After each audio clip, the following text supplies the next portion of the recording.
Hey, we back with another episode of Chop It Up with Coco. I got us another special guest, man. I've been having all the Leathernecks come on with me, man, in my bio, man. I got a really special guest up next, man. This is a guy, man, that's been in my corner for a long time, man. He used to take me home with him. Dallas, we went all over the world, man. It's one of my favorite buddies in the world, man. I'm introducing to y'all Mr. Patrick Hutton, man. How you doing, big fella? I'm good, brother. How you doing, man? Man, I'm good, man. I can't complain, man. I'm so glad you're doing this for me, man. So I'm doing Yep. this bio of myself, a football bio from when I was a kid all the way up through my professional career, man. I'm stopping at the Western Illinois, the Leathernecks segment, and it's going to be one of the most special segments because that's where I really grew. That's when I made friendships, like to this day. You know, I talk with a few of my pro buddies. I talk with little to none of my high school buddies. But my Leathernecks, man, them the ones we ride for. You was always one of my best of friends, man. We came together. There's so many little stories I can't wait to tell the world about you, man. So my thing is this: I want to celebrate you. Everything I'm doing is a positive thing, but it's more of a celebration to the people that meant something to me, Pat, and you meant something to me. So you know, I had a lot of guys on here, man. But like I said, you was one of the dearest ones. Your heart was huger than life. You know what I'm saying? You was a little buck while back in the day, and I loved every bit of it. But with that being said, man, I want to talk to you about, you know, being a Leatherneck, man. It was so special. Coach Ball, Wilton, all those other coaches, man, they were so amazing to all of us. We had the most talented team that you probably ever seen, man, Yeah. especially over the years. You were there more years than myself. But what I wanted to say, man, is, you know, talk about your experience at Western, being a Leatherneck, man. It was something that I wouldn't trade for nothing. You know, I had an opportunity to go to UCLA and a couple other big schools, Northern Iowa and all those places. But the Leathernecks, man, Western was home for me. Like the people, the coaches, the players, y'all, man, y'all welcome me in, man. A lot of things I loved about our guys. Nobody was jealous of nobody. You know, of course, we all felt like we were better than the next man. If you didn't, you wasn't a true athlete. But talk about your experience, man, and how you ended up at Western Illinois and the whole nine, man. Go ahead and talk about that a little bit, Pat. Yeah. Man, I loved every bit of Western Illinois, man. I didn't know if I was going to play football or baseball going into You play college. baseball? Yeah, I was good at baseball. I know that, man. I played basketball, I played all those sports, and I didn't know if I was going to play football just because everyone said I was too small, and Right. so I was going to try to play baseball, and baseball rolled around, and baseball's kind of a frustrating sport, and you know, and it's hot all the time, and I just got burnt out. And I went to Coach Boblett, my high school football coach at Rocky, and I said, man, I want to play some football. I think I'm going to try to attend Western Illinois. Right. He got in contact with Coach Downing and told him that I was coming down. I wanted to meet the coaches when I came down to visit school, and talked to. I can't even remember what coach I talked to, but they said, "Well, come to the tryouts. We got tryouts. Walk on." And I said, "Sure." And school started. I came. I walked on and made the football team. Good for you. And was there for 5 years and met some of the best years of my life. Meeting so many guys. I try to, you know, I love all my Western guys. I wish I could go back for 1 week, or have a reunion where all the guys I know would come back for 1 weekend. You know, all the Leathernecks, because there were so many good guys. And I always tell everybody, make your college football friends are your friends for life. I mean, I can go anywhere all over the United States, and someone's going to give me a free bed to sleep in, a place to stay. They're going to come pick me up at the airport. Absolutely correct. And the bonds. I mean, I still go see the coaches. I see old players. I keep in touch with everybody. I wasn't even a month ago. I saw two guys I played ball with, Shane Britton and Mitch Martin. They found out I was coming to Dallas. They came out, met me. When I go to New Orleans, Thedo comes out. Bernardo come out. I'm going to go spend some time with Big Gil Placencia in Florida next week. You know, and so many guys. I mean, I go to Phoenix. Walsh takes care of me. I go to L.A. Watson takes care of me. Dustin Blunt, he played with me from Mississippi. He comes to town when he worked for the FBI. I go see them. Everyone, man, just everyone. I saw Heglinski. I went to go to the University of Texas Kansas game this year. That's cool, man. 20 years, dude. And sure enough, man, he set me up with tickets and came down to meet me and talked. And I stay on the phone with a lot of guys and just through social media. But that brotherhood, that love. My last fight, Coach Dodd was there and Brent Kelly was there. And Coach Dodd came up and had VIP tickets. That's so cool, man. He actually had me come speak to his team. He coached at Beaumont, at a school called Lamar in Beaumont. And he had me come up and talk to his teams. And I told those kids, I said, you know, some of you guys might go to the next level, some of you won't. I said, but the best experiences you're going to have is make the most of your college football days, because those guys will be some of your best friends. Totally and agree. Your coaches will be some of your best references for jobs. And you can always count on those guys, you know. And it's like my wife always says she loves seeing me around my football buddies, and my fight buddies because I get so, she just likes watching me. She says it makes me shine. I'm so excited. It brings a and different joy out of you, man. It brings a different love, joy out of you. A and different joy. she could not, it took her a while, but she's like, dude, I can't believe all the love you guys have for each other. He's going to come stay. Yeah, he's staying. When we drove through St. Louis a couple years ago, we met Tracy Taylor out, Lamont Nicholson, Keith Jones, David Searcy. Everyone showed up. Boom, Pat Hutton's coming to town. Boom, I'm coming. I'm going to meet you. You know, and we do that for each other. Lamont Nicholson's supposed to come see me this month. You know, he's staying at my house. He comes down here, man. I'm gonna show him nothing but love, and the bonds and the relationships. There was no black, no white. It was purple and gold. Absolutely correct, Pat. If you messed with somebody on the football team, I don't give a shit if you were the worst player on the football team. Yep. Someone jumped you at a party, you're getting your ass whooped by the whole football team. Absolutely correct. Hey, you know what? I want to piggyback off what you were saying, Pat. That goes to talk about your character as a man, the way your folks raised you. You know what I'm saying? You're one individual, and I got a lot of buddies. You know what I'm saying? But you was one guy that you didn't believe in color. Like, you never saw color. You never saw black. We could have been green. We could have been pink. We could have been any color, maroon. Pat, I really applaud you, man, for you never cared about color. You never showed it. You stood up for what was right all the time. And I'm going to tell you this, man. I mean this from the bottom of my heart, man. You're the ringleader of the Leathernecks, meaning this. You're the one that's always communicating with everybody, attaching everybody to everybody. And everybody says the same thing. Every time I talk to the Leathernecks, man, your name come up. So that says a lot about you as a human being. You know what I mean? So, like, you being at Western and playing with you, like, you did things like you don't understand. You inspire some folks. Me, let me tell you why. No matter what situation, no matter what cards were dealt to you, you stuck it out. You know what I mean? You did some of the most brutal, crucial things, but you stuck it out. Like, people don't understand them 200s. You know what I mean? No matter what you did the night before, coming down the elevator or getting ready to come to practice in the morning, them 200s, it was quiet. You can hear crickets. But let me tell you something about you. Remember this, man, and this to me is a celebration of you, man, just because all the guys comment on it a little bit. And it's a positive thing. It ain't a negative thing. I know back in the day, you know what I'm saying, you was fighting and fighting and fighting and fighting. And all your life, all you did was fight. We all fought, you know what I'm saying? But you fought a little bit harder, man, to just stay afloat, to just try to prove people wrong, to try to do this and do that. I remember sometimes you would have some beers or get drunk a little bit and come the next day and wear our ass out. I couldn't believe what I had seen because I didn't drink, you know what I mean? But for you to do it, I'm not telling your business, but I had so much respect and love, and I looked up to you that way. I'm like, how? I went to sleep early, I did this, and I know he drank the whole case. And you get out there and eat us alive. Everybody, I don't care who was in great shape, you ate everybody up, Pat, and I'm telling you, we had so much respect for you and for that because your hunger, no matter how much you if you played a lot or a little, you just kept coming back. And a lot of people wouldn't have been able to keep doing that, Pat. So like I said, man, you really are the ringleader of the Leathernecks, man, because you always pluck and talk and getting everybody, hey, how is he doing? Let's catch up. And everybody said the exact same thing, man. We got to get together because it's 20 years later and we love each other, man. You know what I'm saying? We all got our families. We're all doing well. We're healthy. God bless. I hope we stay healthy from the coronavirus. And, you know, we got all these things going on. I'm going to actually do, and we'll leave that for another topic. I'm going to do a Black Lives Matter, but all lives matter. But my point is, you understand, and I can say this, man, you understand exactly the point that some don't. And it's not nothing on them. It's not that they're stupid or ignorant. It's just you understand that brotherhood because you rolled with us. You was with us from day one. You know what I'm saying? Like, I remember going home. You took me home a few times. You know what I mean? You visit everywhere at school. It was just love, Pat. Like, one thing I say about the Leathernecks, man, it was so much official, real love. Not no hate, not no jealousy, none of that. Nobody's hearts. And a lot of guys went to the NFL, and I love them. I'm happy for them. And you're the same way. Like, when someone do well, you are happy for them versus, I'm better, or forget him.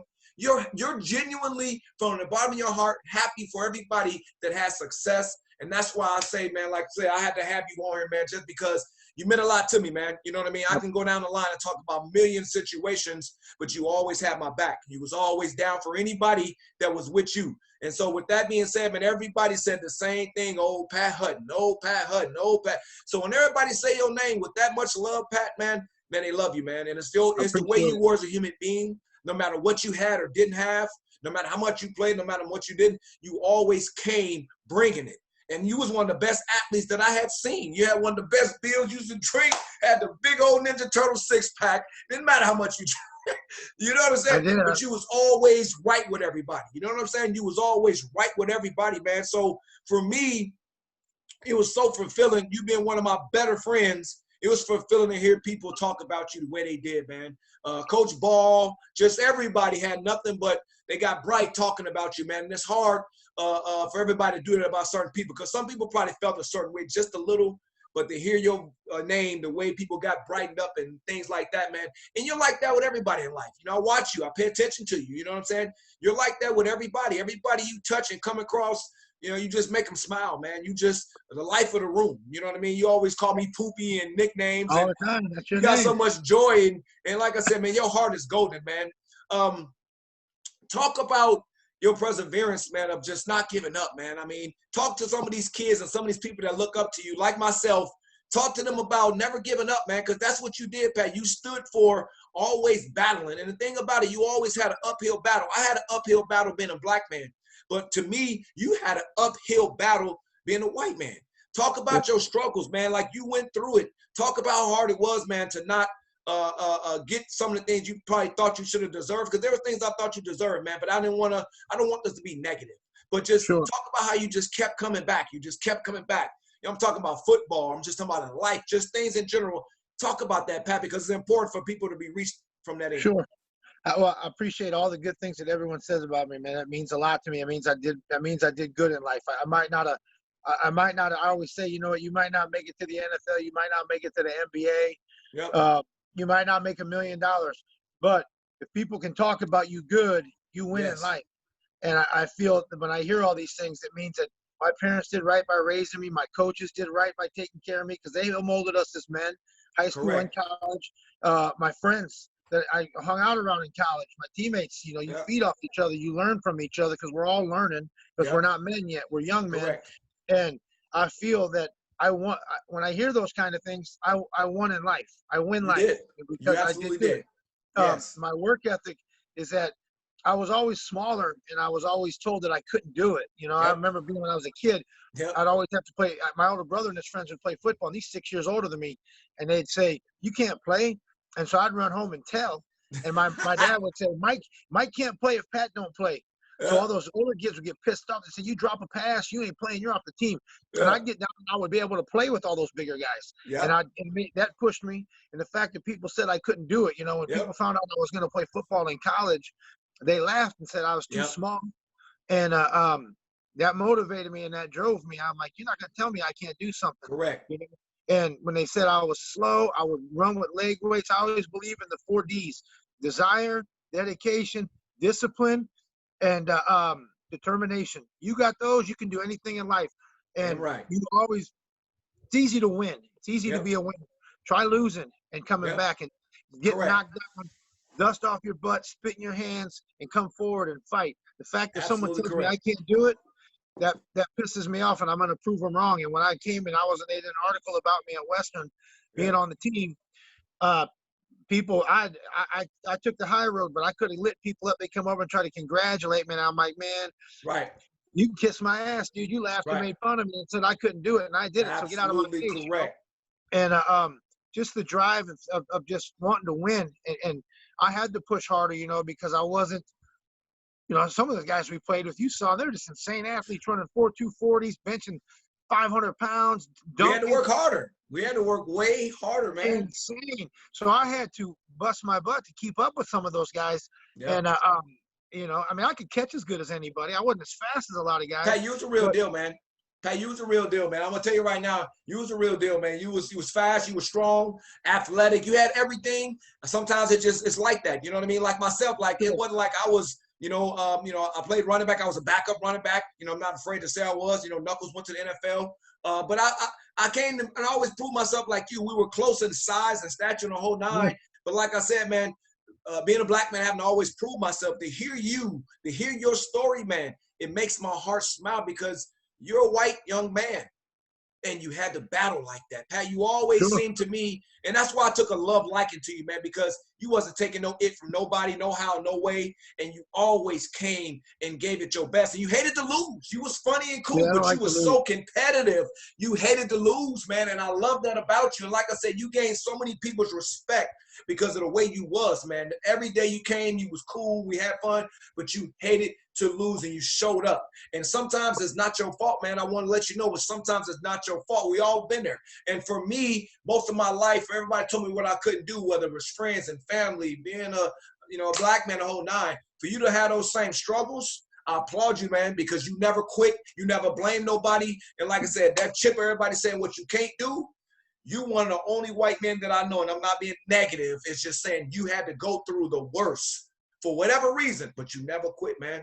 So for me, I respect that the most, man. And that's why I wanted to have you on here, man, so you can talk about the things. You're so successful today, man. Everybody's so happy for you, man, because, God got a path for everybody. You know what I mean? The dream for me was to play in the NFL. It didn't happen. It wasn't for me. I ended up playing a long arena football career. You fight now. That's what you do. You know what I mean? I know when I went to Dallas and when it kicked it with you, stayed with you for a while, man, we would go downtown. I had some of my funnest times with you, Pat. It was just love. We were just having fun. Brother. We had a blast. I remember when we went to Dallas, man, and you were so cool. Like, you rubbed everybody the right way. Remember when we was up in Dallas, I was at your crib, and the people had them tigers, little baby tigers. Yeah. I'd never seen that in my life, but you gave me something that was cool. Like, when we would go hang out downtown, and we would just sit around and talk, man, it was so fulfilling for me, man. You know what I'm saying? And so for me, I just when I think about the real people that's close to my heart, man, my stop at Western was huge. My pro football career was great.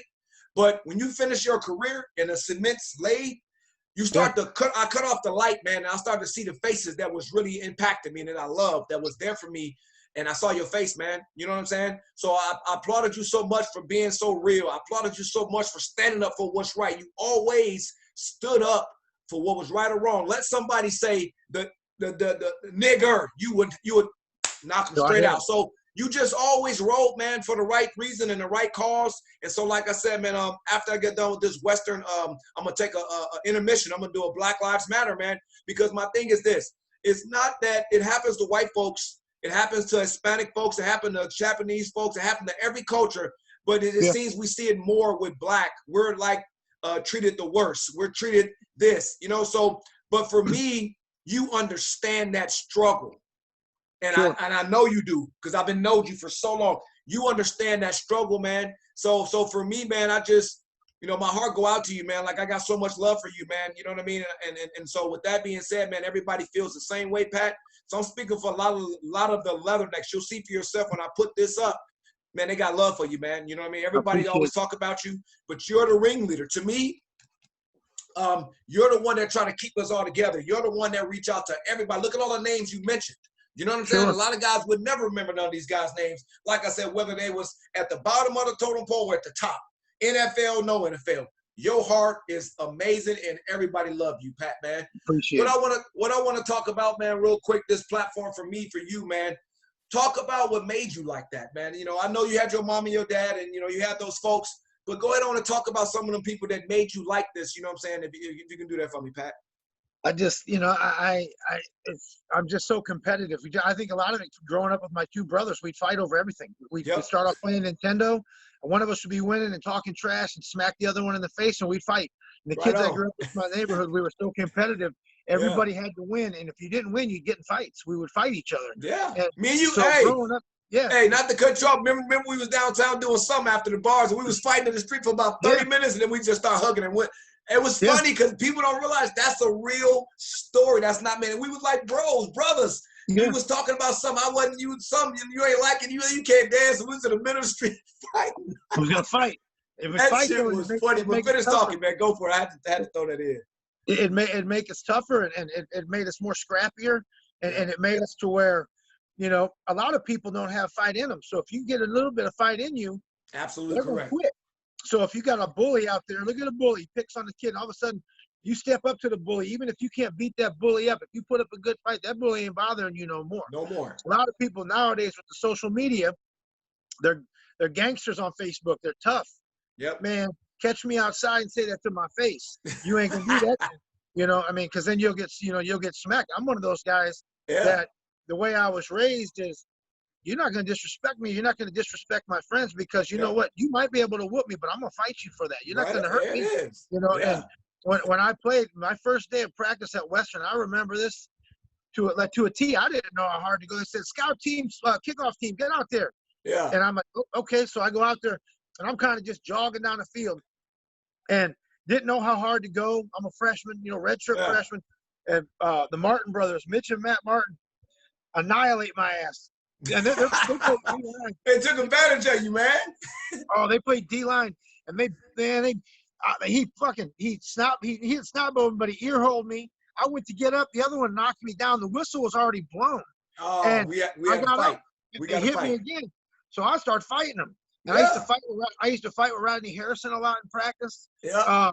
All those guys, I'm like, look, and I was just an 18-year-old kid. So those guys are kind of like young men. But I would fight them. And after about 2-3 weeks of being on the football team, and we do up downs, I'd be the first one up. I'd win all the races, like all the runs, and they'd be like, "Dang, I remember we were doing all these up downs," and they kept doing them. And I kept the first one up, and I was down, up, boom. And Coach Ball said, "Hey, you get out in the middle," because he pulled me out because I was out working everybody. Yep, and that's what you was. And so to me, the fight, everyone will quit. A lot of people will quit. Now, a lot of athletes and football players might not quit, but most people will. Yeah. And if you just keep coming like Rocky Balboa, yes, sir, you're going to win a lot of things, not on talent. You might not be the best athlete or have the most talent, but you got the heart and the desire. Yep. They're going to be like, damn, dude, this dude, I want to fight. I tore my bicep in the first 30 seconds of one of my fights. And I was picked to lose that fight. I was the underdog. They said I was going to lose. I went up in weight class and fought a guy, and I won that fight. And after I had my bicep completely on my shoulder by the end of the fight. And they said, "Man, why didn't you quit? Why didn't you throw in the towel?" I said, "Because I don't quit." I said, if I quit, I lose, and I prove all you guys wrong. I prove all you guys right. You guys pick me to lose. I said, don't ever pick me to lose. I said, that's the worst thing you could do. And I ended up winning that fight. And I did it with a torn bicep, and I did it the first 30 seconds. I come back to the corner. I told my cornerman, I'm like, shit, I tore my bicep. They knew about it, and the doctor didn't. He goes, you're going to quit? I said, hell no. I'm here to fight, man. Right on. And I ended up winning. No one knew I tore my bicep. They started booing at the end of the fight because I was boxing and running. Because I couldn't let that guy get a hold of me, you know? Right. And then they showed my bicep on the big screen. So many people to this day come up to me that went to the fights and said, man, I remember that fight, man, when you was I was a kid, man. I got guys, some of my younger guys that are big-time fighters here now are fighting the UFC, remember me fighting. Like, dude, you always was tough, dude, and you fought like that. And I'm like, it's just the way, there's no quit in me, man. You got to kill me to quit, to make me quit. I'll take a whooping and keep coming. Hey, and that best describes you is what you just said. A person got to kill you to make you stop. That's when I think of you, whether it's fighting, football, anything you do, that's the first thing. If I had to describe you, ain't no quit. Ain't no matter. You got to kill him to get him to stop, man. And that's why I respect you so much, man. I love you so much for that reason. Because like I said, you don't even know it, man, but you pushed some people. You made some people uncomfortable in a good way. Some people had it good, earned it, but then they kind of let it slip and they see how hard you were working. There's so many people that you pushed that made them look like, man, he might not even get a shot. And he working like that, and you made them tighten back up. Make sense? You don't even know you did that to a lot of people, man. I'm telling you, you did that to so many people. Like I said, man, we used to talk about that in conditioning, man. I was like, man, I didn't want you to beat me. I'm like, man, I don't drink, I don't party, I don't nothing. I ain't letting them beat me, and you did. And I'm just like, hats off to this cat, man. I don't know how you do it, but I'll be out drinking all night. They did that shit to me one time. All night. I couldn't believe it. I'm like, man, this cat, and at first I really didn't believe it. You know, we would talk and joke, playing around with it. Like I said, number love, dog. Never no hate or stuff on you. But it's like, man, y'all better get right, man. Pat gonna go drink a case of beer and eat y'all up, and I'm think they joking. Then I got to hanging and seeing you, you know what I'm saying, do you. And I'm like, yeah, I'm eating him up tomorrow. He ain't going to be up early. He going to be tired, hungover. Because I wanted to beat you. I wanted to beat everybody. And I was in shape, and I ain't do nothing. Man used to give us the business. And so I just couldn't believe it, man. So like I said, that's one of the reasons it pulled me close to you, dog. It made me want to be around you. It made me want to, like, why you do this? And why you like this? So I just felt like that about you, man. Like I said, you always stood for the right things, your pops, your family, everybody. You know what I'm saying? You would take everybody home with you. You know what I'm saying? No matter what color they was, man. And you roll with them proudly, man. So for me, man, those things mean a lot to me. You know what I'm saying? Especially up in that area, the neck of the woods. You know, Sure. Iowa and Wisconsin, it's a little bit different. You know, growing up in that era was tough. But like I said, you know, I appreciate the ones like yourself that really dearly and sincerely understand what this means. Like right now, what's going on? You totally, really 1000% understand, and some don't because they haven't been faced. They haven't been on that other side. You've been on that other side in sports. It's happening to you. You've been on the other side where, say, you were better than this person and that person and better than this person. You outworked, and it didn't happen. It's like, it's so frustrating in life. But you went through that, Pat, and that's why you were so successful in fighting. And that's why everybody love you, man. It's because you've been on that other side of getting knocked down. Either you're going to quit, put your head between your legs, put on your skirt, you're going to get up. Like you said, they got to kill you to beat you, kill you to stop you. And that was the way you made. And that's how I remember you right off the bat, man. So, like I said, man, I had to have you on here, man, because you meant more to me than you ever knew. Back then, I was talking with Frank and all those guys. We never really told each other, hey, man, you my dog. We don't do that back then. We was too manhood. But now we grown. You know what I'm saying? And we in our 40s. You know what I'm saying? We got our kids and our families and things like that. And there ain't nothing wrong with telling a grown man who you love, I appreciate what you've done for me. Man. You understand what I'm saying? I love all my Leatherneck buddies. I tell them all that when I see them. I love them. I love you guys, man. Hug them. Coach Ball, when I saw him when he came to town, I love you, man. You did a lot for me, man. You know, Coach Wilford, I love you, man. When I see all my teammates, I hug them. I love them, and I do love them. I would, if they needed, if there was anything I could do to help them at any time, I'd do it in a heartbeat. I would leave if I had to drive to make. If you needed me right now, and I'd leave and drive to you down by the border. That's 6 hours. I would do it if you needed me. You know, I would. You know, and you know, and you know, it's just the bonds and the relationships that we had. You know, and Western, you know, was a great time. I met some great friends that helped me become the man that I am. It pushed me. It made me strive because, you know, I had a lot of opportunities to where I could have just quit, you know, at Western, you know, and because I would play. I mean, I would leave the spring the last 3 years in the top 3 receivers, and I would come back and I would say, well, you're on the bubble. How the hell am I on the bubble? You know, I balled all spring because I knew they'd have the new guys come in, you know, and to get knocked down like that, you know, and you think, this could be my shot, you know, this could be my year, you know, and then to get knocked down like that, you know, a lot of guys would quit. A lot of guys did come to Western and quit, you know, a lot of guys that were good football players, some of them better football players than me, would quit, you know, and I wasn't going to let that make me quit, you know, because I knew in my mind that, and I'm in one-on-one drills, I'm getting down and holding my own with Frank Sprague. He's a four-year All-American. Frank, the real deal. When you put this highlight up, Frank was the real deal. Frank was one of the best ever, if not the best out of Western. And I could get down on our DBs, you know, and I could get open and catch passes on them and stuff. So and we had a good. I saw it. I saw my own eyes. I saw my own eyes, man. Ain't nothing you saying, and that's why, you know, when I put this episode up of Western Illinois, the Leathernecks, man, I thanked y'all, man. The receivers, I remember all of them. I thanked all of y'all for welcoming me in. I was a running back, you know what I'm saying? I converted to a receiver, and it was so much brotherhood that y'all didn't hate on me. Y'all just showed me what I needed to know. Like I was a running back converting to a receiver. And I thank y'all for the simple fact that y'all welcomed me in. Like y'all wasn't worried about me taking y'all's position or anything like that. It was about us winning. You understand what I'm saying? So for all about winning. That meant so much to me. That meant, and we got a ring. You know what I'm saying? That meant so much to me because, you know, some could have been like, nah, that's BS. That ain't fair. That ain't this. Instead of not showing me, y'all showed me. And you showed me things. You know what I'm saying? And so you and Theto and Moffitt and y'all's guys, y'all showed me things that other people in real situations wouldn't have. Because y'all have been like, well, I want my shot. I don't want him to take my shot. It wasn't like that, dog. So for me, man, there's a lot of things that I'm thankful for. And I'm thankful for your friendship. I'm thankful for you being the way you are. God bless your dad, the way he was with you and how he was with you and your brothers. But I'm telling you, man, everybody feel the same way about you, Pat. There's nothing but love. And I'm telling you, your name come up the most when we talk about the Western Illinois Leathernecks, man. Everybody talk about Pat, man. Pat always hit me up. Pat looked out. Pat did this. Pat called me. You talk to Pat. So when I keep hearing Pat, makes me smile because I already know Pat. You dig what I'm saying? So it just meant so much to me, man. So I couldn't do this one unless you jumped on it with me, man. So I'm so glad that you was a part of my bio, man. It means a lot to me.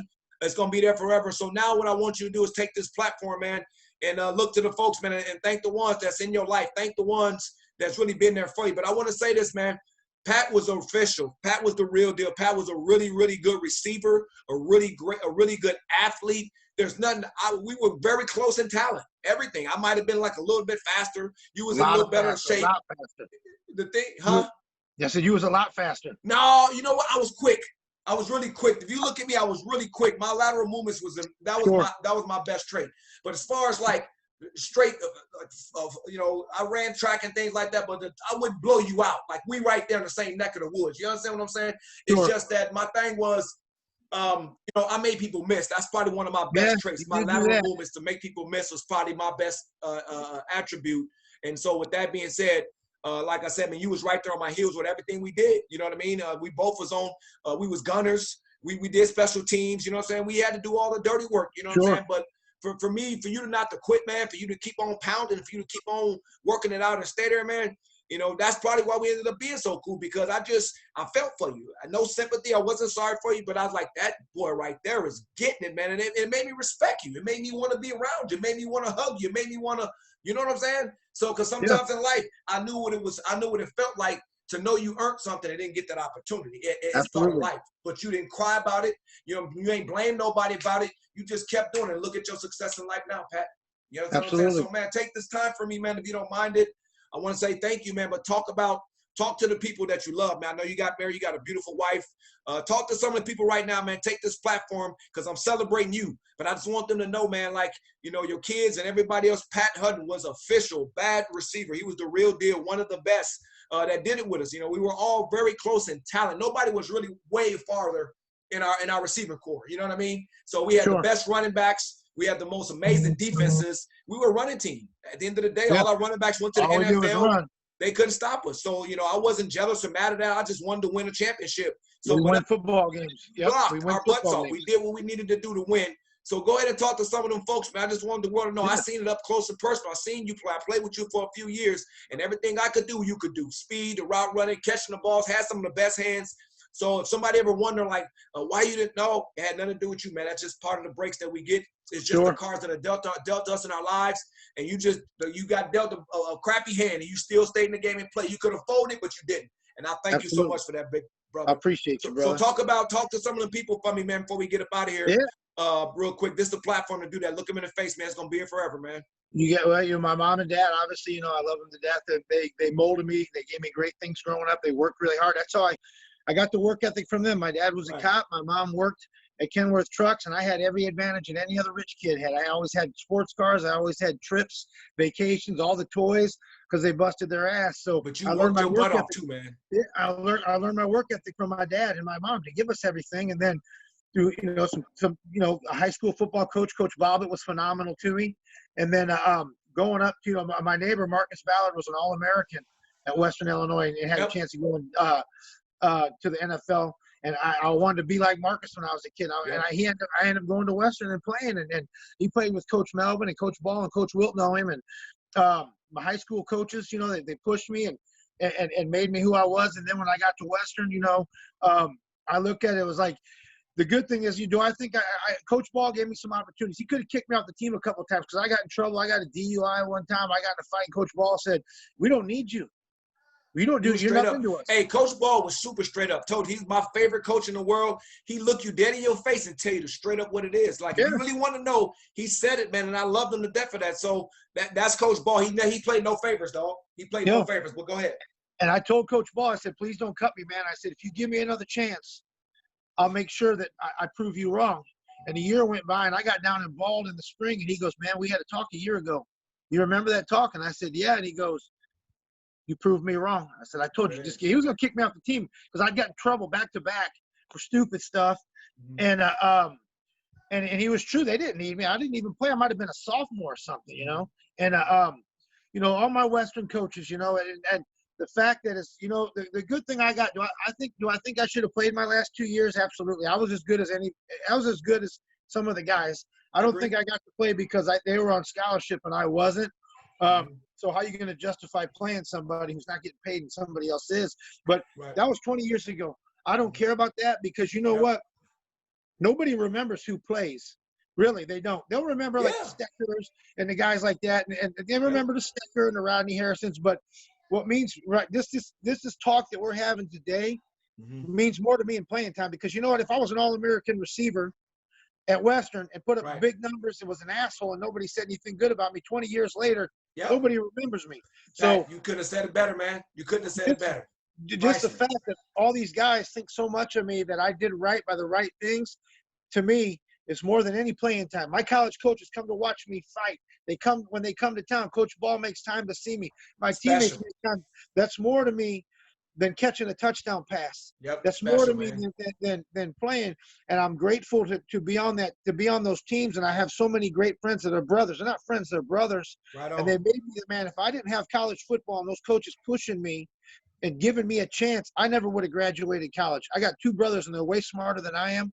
I was the first one to get a college degree. You know, you party with me, man. I partied my ass off. I drank cases of beer. I never would have partied, but I wanted to be on that football team so bad and be a part of that brotherhood and a champion that I got my grades. I'd go to the tutors. I'd study my butt up. I would do things to stay eligible to play college football. You know, and I didn't even play hardly, you know, but I was on that team and I busted my ass and did everything that everybody else did. But I'm a varsity letterman in a Division I AA program. I got a championship ring from a Division I. I got a college degree, and it's all because of wanting to be part of my brothers and being on the football team. And those coaches treating me like a son and kicking my ass when I needed an ass kicking. But also, they're the first ones to kick your ass. Coach Wilt was a perfect example. You double dumb shit, get the hell out of here. Go hit the tree line. Then you'd come back and you'd do something good. Good job, son. You know, he'd kick your ass, but if he kicked your ass because he liked you. All those coaches, if they kicked your ass and yelled at you, it's because they liked you. I remember I got suspended one week for, it might have been the DUI. And Coach Dodd was the offensive coordinator at the time. And Coach Dodd gave me a lot of shots when I was younger. And I was suspended. I couldn't practice. And I come back, and Coach Dodd puts me in. I'm only like a sophomore, I think. And we had a running back named Antoine Kimbrough. I hit a big block on a defensive back named Freddie Pete, and I sprung Kimbrough for 60-yard touchdown run in practice. And Coach Dodd come right over and give me a big-ass high five. And then the next play, I caught a hitch route and broke for a long run. The only person I didn't outrun was Jermaine Ballard, ran me down and knocked me out of bounds. So I got a touchdown. I remember all the coaches going from the shit house to the penthouse. You know, how good that felt, though. How'd that feel? They recognized that. You know what I mean? That's awesome. Priceless, man. That's what it's about. That was awesome. And those coaches, you know, they'll, like, for Coach Dodd to have me come talk to his college kids, or for those coaches to still talk about me or say good things about me, even my teammates, you know. They do. That means that I won in life. And winning in life is more important than winning a football game or catching a touchdown pass. It's the bonds and the brotherhoods, because those last forever. Football, you can only play for 4 or 5 years. And you got videos and you got a ring. I don't wear my ring anymore. I used to wear it all the time. Now it's in a safe. And that shit comes and goes. But I'm so proud of the bonds and the relationships that football did for me. Football is a game, but it can do more for your life. The game's over. I totally agree with you, man. The game's over. And I cried. When we lost that game to go to the national championship game, my dad had to come in the locker room, and I cried because I didn't want to take that uniform off, because I knew that time was done. And I had to move on in life. And you play it since you're like 7 years old, you know, for all your life. That's all you know. That's all you know, man. That's all you know. And at the college level, you play it at such a higher level that people don't even know. Oh, high school, we got 2-hour practice. No shit. College, you got weights. You got study table. You got film. You got all this shit. People don't realize you can't go to the bars like a regular college student. You got to get up and run at 7 in the morning. All these 200 that people don't know about. You know, that breaks a lot of people. A lot of dirty work. It's a lot of dirty work, man. Yeah, there was a guy for 2 years, this guy would say he was an all-state defensive back and he was better than Frank Spraggins. He'd go into coach's office all the time. He'd tell everybody on campus he was better than Frank Spraggins. I can start with Frank Spraggins. He did this shit for like 2 years. Coaches will remember this. Anybody who watches this video will remember this. Coaches said, you know what, dude, I'm tired of hearing you talk. We start our spring practice tomorrow or this week. We don't cut anybody during the spring. Come prove us wrong. If you're better than Frank Spraggins, we'll find a place for you on the field. This guy shows up. We're in Brophy Hall. We were doing the 200s. We weren't doing them in Western Hall. I don't know why, but we were doing them in Brophy Hall. This guy shows up. You got to run with your segment. You know that. And this guy comes and runs his first 200. after talking 2 years of straight shit about how he's better than Frank Sprague and all these things. And Frank, was a 4-year All-American. This guy takes dead last in the first 200. Okay. The next set of 200s. So you go in your segment. So you got the DBs might go last. So then you got O-line, D-line, linebackers, running backs, receivers. So you get time to rest. Yeah. DBs go again, second time. This fool makes it halfway around, stops, pukes, walks across the track, comes over and says, "Coach, I can't make the team," and walks. We never heard from that guy. Oh my God, man. And that crew rise to the top, man. I'm telling you, man, they did a good job on our psyche too, man. They did a good job making us strong. In the weight room, in the hot ass weight room. So that them coaches, to me, that's why I always say, people, are you bitter at the coaches? Are you mad at the coaches for not playing? They installed some stuff in here that some didn't have. Some didn't have it. You know what I'm saying? They put some stuff in here to some had it. You know what I'm saying? But then some that didn't have it, they put some in here, man. And like I said, it was hard. It was, if you came in there like the lion from the Wizard of Oz, they put some heart in you, dog. They was with it. They put some heart in you. And a lot of them had a lot of it. They recruited the dogs. You know what I'm saying? Yeah. But dogs became even dogger. And that's the one thing I noticed, man. It was just so many dudes that was so bad, and we just got battered and battered and battered. That's why we ended up winning. You know what I mean? So that's right. They did a lot of great things. Like I said, man, them folks, the players, the coaches, the atmosphere, I wouldn't do it no other way, man. I wouldn't do it no other way in the world, awesome, man. No other way, man. So like you said, those rings and those highlights, that go away. But that brotherhood, talking and seeing y'all doing well, man, that's priceless. It's fulfilling for me, man. So I had to do this, and I'm glad I, shook the tree, and we're going to start getting back tight. But I had to shake the tree, man. Like I said, I didn't want it to really be about me. Yes, my bio, but I wanted to bring in the people that I loved. I wanted to celebrate the people who people didn't get a chance to hear about. So for me, I've always been like that. I've always been real quiet, kept to myself. And a lot of people couldn't believe that I was talking about my life experiences, how I grew up while I was quiet and closed the way I was.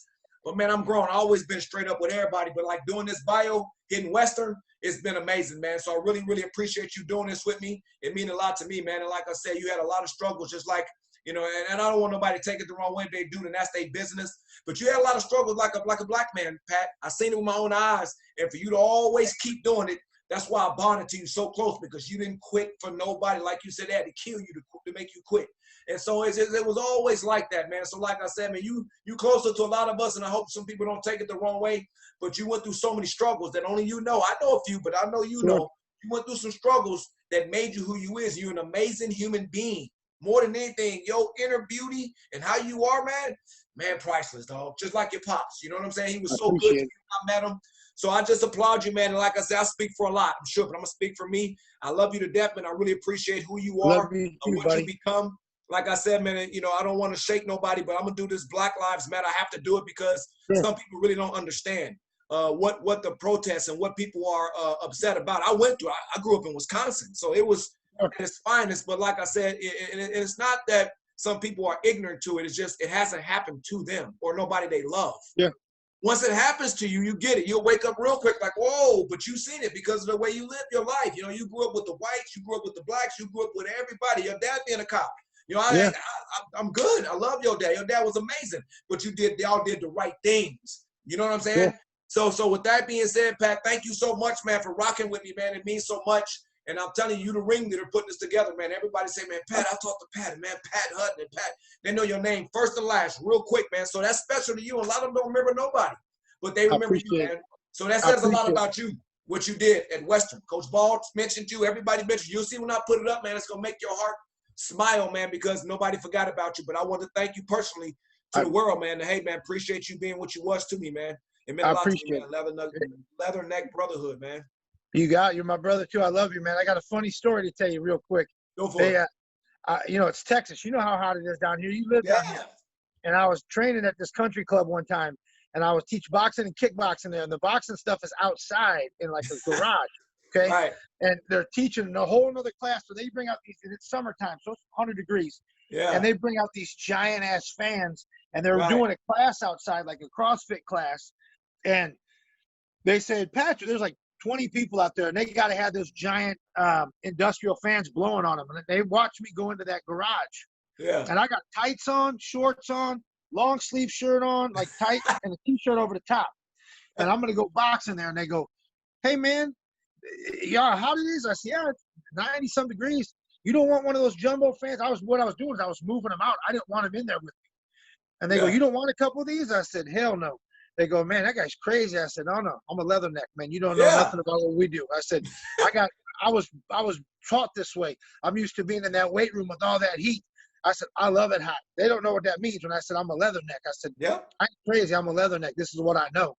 And that's true. And they looked at me like, what the hell does that mean? But I knew what it mean. And I had it so hot in there, and I worked my ass, and I outworked other people outside. I guarantee you, they couldn't do it. They doing CrossFit. I'm in there boxing and kicking stuff, but it was 100. You broke them down like Coach Book tried to do us, but we stood on it though. That's right. We stood on it. That's right.